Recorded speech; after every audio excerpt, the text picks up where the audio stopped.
পুকুরের পাকের মধ্যে থেকে তোলা হলো চোলাই মদের বেরেল, দেখে চক্ষু চড়ক গাছ পুলিশের। ঘটনাটি গঙ্গাসাগরের মহেন্দ্রগঞ্জ এলাকার।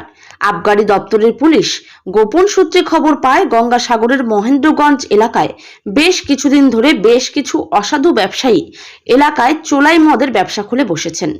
আর গোপন সূত্রে খবর পাবার পরই গতকাল গভীর রাতে আবগারি দপ্তরের পুলিশ হানা দেয় ওই এলাকায়। তদন্তে নেমে পুকুরের পাকের মধ্যে থেকে ব্যারেল চোলাই মদ উদ্ধার করে পুলিশ। ঘটনায় মনোরঞ্জন নামে এক ব্যবসায়ীকে গ্রেপ্তার করেছে আবগারি থানার পুলিশ। অন্যদিকে কয়েকশো লিটার চোলাই মদ উদ্ধার করেছে আবগারি দপ্তরের পুলিশ আধিকারিকেরা। অভিযুক্তের বিরুদ্ধে ভারতীয় দণ্ডবিধির 46 AC বেঙ্গল এক্সাইড অ্যাক্টে ধারা রুজু করেছে পুলিশ। ব্যুরো রিপোর্ট, দিনরাত স্টার নিউজ।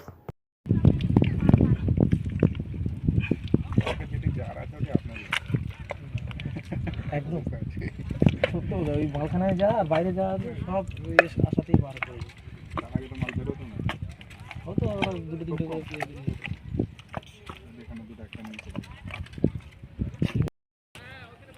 সুজন, হ্যাঁ সুজন, শাবলটা নিয়ে আসো তো। শাবল নিয়ে আসো, শাবল।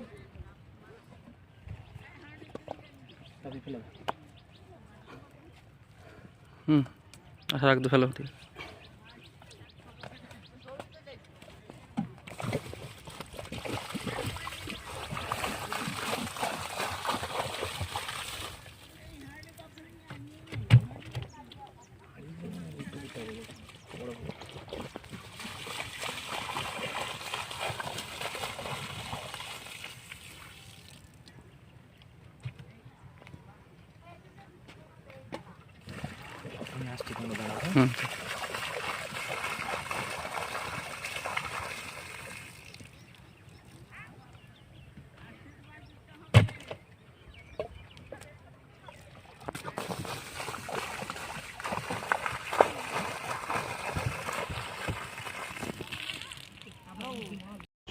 মূলত কারণ হচ্ছে অবৈধভাবে চোলাই মদ বিক্রি করেছিল, যেটা সরকার থেকে সম্পূর্ণ নিষিদ্ধ।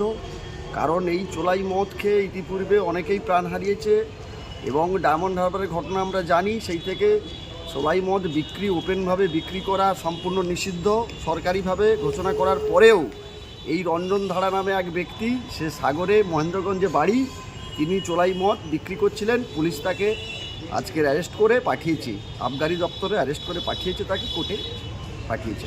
কী কী ধারায় মামলা রুজু হয়েছে? 46A, এই হচ্ছে বেঙ্গল এক্সারসাইজ অ্যাক্ট, এই ধারায় মামলাটা শুরু হয়েছে।